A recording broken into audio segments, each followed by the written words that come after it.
그 사업 확장의 방향을 그렇게 깊게 가는 방향하고 넓게 가는 방향을 중에서 넓게 확장하는 쪽으로 결정을 했다 그러면 가장 먼저 그러니까 신경 써야 되는 부분부터 어떤 순서에 의해서 진행되는 건지 가보지 않은 길이기 때문에 모르잖아요.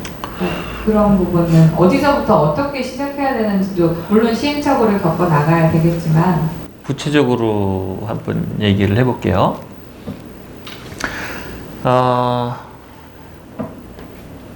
사업을 하실 때는 제일 먼저 해야 되는 게 고정 고객을 확보하는 거예요. 고정 고객. 그래서 우리 가두리 수업에서 고정 고객 100명으로 시작하라 이런 걸 하죠. 고정 고객 100명만 해도 뭐 풍족하지는 않지만 그래도 운영은 할 수 있어요. 왜냐하면 고정 고객이 100명이면은 뜨내기들은 한 그 두세 배는 되겠지. 그것도 훌륭한 거고, 만약에 고정 고객을 1000명을 만들면 훨씬 훌륭한 게 되겠죠. 그러면 지금 말씀해 주신 역전회관 같은 경우는 고정 고객이 뭐 1000명보다 훨씬 더 많으시겠죠. 그러면은 오는 분들은 차고 넘치는 상황이 되는 거예요.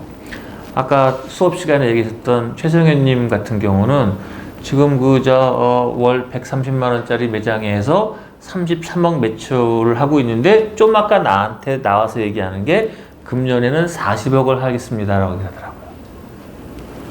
그 대박인 거지. 그럼 40억을 했어. 그 다음에 어떻게 되나? 그 다음에 80억으로 가야지. 80억을 했어. 그 다음에 어떻게 돼? 160억을 해야 되겠죠. 그럼 어떻게 되냐면은 기존에 있던 고정 고객으로부터 그 고정 고객의 빈도를 높이든가 아니면 신규 수요를 데리고 오던가. 크게는 이 두 가지예요. 여러분 사업을 확장하는 게 뭐 굉장히 복잡한 것 같은데 아주 간단해요. 이 사람들에게 다른 거를 팔든가 아니면 다른 사람이 이거를 구매하든가 둘 중에 하나예요. 하나 더 친다고 하면은 새로운 제품을 만들어서 새로운 사람에 파는 거예요. 근데 이거는 뭐 좀 다른 관점이니까 기존 시장에 새로운 고객을 유인해내든가 아니면 신제품으로 다른 고객을 창출하든가 이런 거거든요. 어떤 게 더 유리할까요? 아주 손쉬운 방법은 추가 신규 고객을 유입시키는 거예요. 이게 제일 좋은 겁니다. 김도영 대표님도 추가 신규 고객을 유입한다라는 게 우선되어지기 때문에 홈쇼핑 같은 도구가 유의미한 겁니다. 이미 매장이 한정되어 있기 때문에 매장에 들어오는 사람이 5만 원을 먹어, 7만 원을 먹어라, 8만 원을 먹어라, 10만 원을 먹어라 한계가 있다니까. 그 돈 안 내려고 하는 사람한테 돈 조금 내고선 최대한 즐거움을 얻으려고 하는 사람한테 계속해서 야 너 5만 원 내지 말고 10만 원 내라, 10만 원 내지 말고 20만 원 내라. 그 한계가 있다고. 그래서 5만 원 내는 사람은 7만 원 내면 많이 낸 거예요. 그 사람 입장에서는. 나부터도 가가지고 7만 원이면 충분하다고 생각하는데 자꾸 10만 원 내라고 그러면 그 짜증나는 거죠. 한 사람이 낼 수 있는 가처분 비용은 한계가 있다고. 그럼 남는 문제는 뭐예요? 새로운 사람이 들어와야지. 새로운 사람이. 그럼 새로운 사람을 이 매장으로 넣을 거냐? 새로운 사람을 우리 제품을 구매할 수 있는 다른 경로로 적용시킬 거냐? 이 문제가 되겠죠. 지금 홈쇼핑 만나는 거는 뭐예요? 새로운 사람을 우리 제품에 접속시키되 다른 경로를 통해서 접속하는 거죠. 이게 이루어진다 그러면은 역전회관의 입장에서는 제품의 희석이 벌어지지 않고 영업에 특별한 노력을 기울이지 않고 관리의 어려움을 증폭시키지 않고 매출을 늘릴 수 있는 거죠. 이게 우선이야. 여기 계신 분 다 마찬가지인데 사업을 할장할 때 1번은 신규 고객을 우리 매장 말고 다른 경로를 통해서 우리 제품을 구매하게 하는 것이 1번이에요. 1번. 이게 사업의 매출을 높이는 것의 기본적인 방식입니다. 여기 담고 사장님 있어요. 내가 여기 가봤지만 정말 예쁘고 좋아요. 하지만 들어갈 수 있는 사람의 머릿수는 정해져 있어. 하지만 떡을 만들어내거나 뭐 양갱을 만들어내거나 빵을 만들어내거나 뭐 이런 걸 만들어내는 거는 공장을 통해서 하면 훨씬 많이 만들어낼 수 있어요.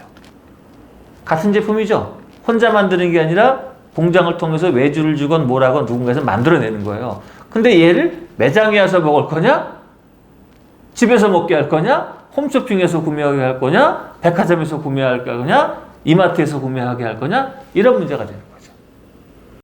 제일 좋은 방법은 내 생산적인 번거로움을 증대시키지 않고, 응? 뭐 양갱 만드는 거나 빙수 만드는 거나 빵 만드는 거나 떡 만드는 거는 너무 잘할 거 아니야 이미. 응? 그러면은 좀 아까 얘기했던 공장을 통하면은 김도영 대표님 말씀처럼 품질 차이는 조금 있을지 모르겠지만 그래도 대량 생산 구조에 들어갈 수 있죠. 이거는 어려움이 없는 거예요 사실. 그래 놓고 다른 경로를 통해서 구매할 수 있게 해주는 게 1번이에요. 이게 1번이야. 내가 하는 일에 대한 통제력, 컨트롤러빌리티가 엄청 중요한 거예요. 통제력을 갖고 있어야지 돼요. 그래서 내가 맨날 하는 얘기가 모르는 일 하지 말라는 얘기야. 고기 하는 사람은 고기 하는 거고, 영어 가르치는 사람은 영어 하는 거고, 피트니스 가르치는 사람은 피트니스 하는 거고, 자기가 잘하는 것에서 하는 게 좋다는 거예요. 왜냐하면 시장이 더 클 것 같아서 모르는 대로 가잖아요. 그럼 여우 피하려다가 범 만나요. 범이 바깥에 있는 것 같죠? 그 안에 범이 있어요.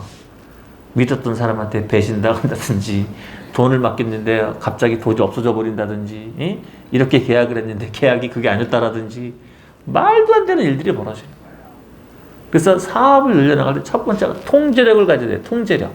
통제력이는 그냥 우리 시체 말로 빠꾸미인 거지. 이거 내가 빠꾸미다. 내가 다 한다.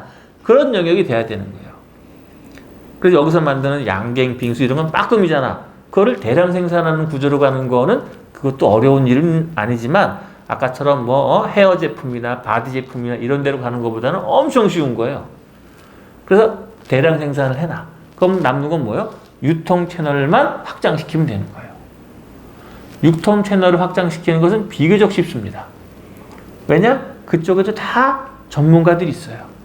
그 전문가들이랑 무슨 관계로 들어가요? 이익 배분의 관계로 들어가면 되는 거예요. 처음부터 이익을 너무 낼 생각하지 마시고 처음에 시작할 때는 손해보지 않는다가 기본입니다. 여러분 지금 스타트업 나와서 하는 거 봐보세요. 뭐 텔레비 뭐 신문에 보면 뭐 성장했다 뭐 유니콘이 됐다 뭐 600억 만들었다 1000억 만들었다 다 까보세요. 적자 천지야. 근데 우리는 그렇게 못해요. 첫 번째 원칙은 시작할 때는 적자 보지 않는다예요. 그러면 훌륭한 겁니다.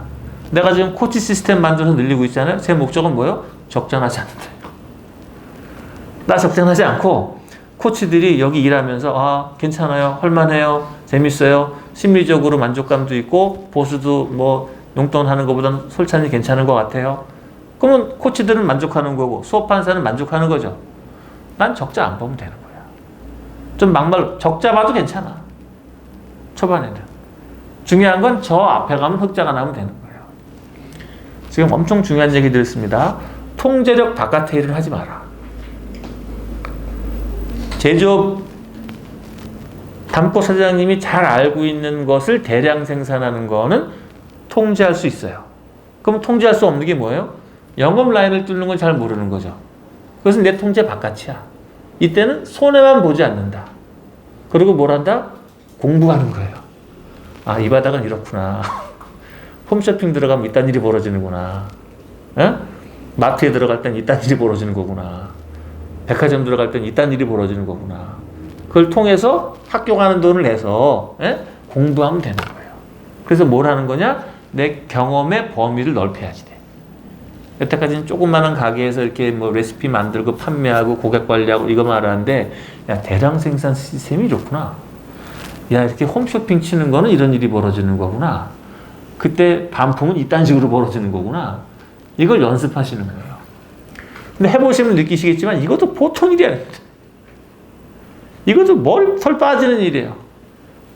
근데 제일 큰 문제는 제품에 대한 통제력을 잃어버리잖아요. 그러면 엉망이 되어버리는 거예요. 제품에 대한 통제력만 갖고 있으면은 그냥 뭐 막말로 어느 순간에 적절하게 손해보면 되는 겁니다. 그래, 알았다. 이번 달에 뭐 300 손해다. 그래, 500만 원 학교 가는 돈으로 냈다. 이러면 되는 거예요. 여러분 사업하시는 분이 뭐 몇백만 원, 뭐 돈 천만 원 손실 보는 것에 대해서 별로 고민하실 필요 없어요. 그만큼 손해보고 배우고 그 다음에 메이크업하면 되는 겁니다. 저도 그런 일 많아요. 나 홈페이지 한번 개편할 때마다 팍팍 나가요. 사람 뭐 디자인 한번 낼 때마다 돈이 팍팍 나가요. 그럼 하면 다 쓸만하냐? 안 그래요. 외주 줘봤자 써먹는 거는 3번에 하나고 3번에 2개는 그냥 버려. 그냥 그런 거는 학교 가는 돈이다라고 생각하는 거예요. 잘 배웠다. 이 바닥의 룰이 이거구나. 그거 배워놓으면 됩니다. 제일 중요한 건 제품에 대한 통제력을 놓치면 안 되는 거예요. 그러니까 내가 모르는 곳에서 들어가서 일이 꼬여버리면 다 몰라버리는 겁니다. 그러니까 제품에 관한 한 내가 빠꾸미인 상태에서 일을 하시는 게 좋다. 그래서 여러분 잘하는 일이 우선이고 그 다음에 그 일을 좋아하는 거고 그 다음에 사회적으로 영향을 주는 겁니다. 그래서 서현주님 질문에 답을 됐는지는 모르겠는데 사업을 확장할 때 첫 번째 해야 되는 거는 뭐냐? 내가 이미 잘하고 있는 영역을 찾아서 얘를 대량 생산할 수 있는 시스템으로 바꾸고 새로운 유통 채널을 파악해라. 이것만 하셔도 지금 하고 계신 일에 5배 이상의 성장 가시는 데는 전혀 문제가 없습니다. 조금 더 가볼게요. 너무 새로운 거, 뭐 그게 나쁜 건 아닙니다만 새로운 것도 들어가고 일주일만 지나면 새로운 게 아니에요. 지금 하고 계신 그 일도 얼마 전에는 새로웠던 거예요. 지금 하고 계신 그 일을 내일 다시 새롭게 만드셔야지 돼요. 지금 하고 있는 거를 남다르게 하셔라. 이게 유니크 굿 피처의 기본 철학입니다.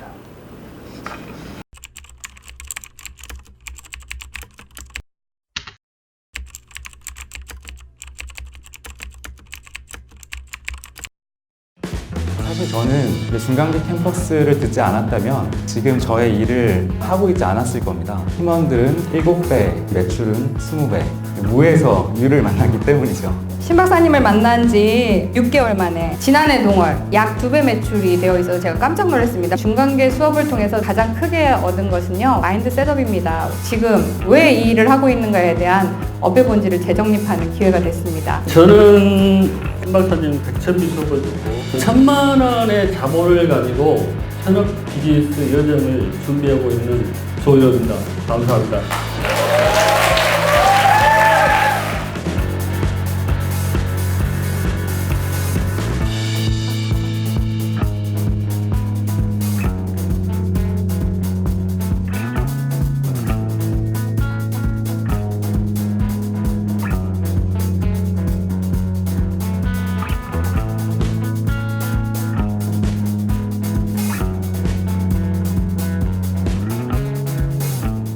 중간계 캠퍼스 중간계 캠퍼스 중간계 캠퍼스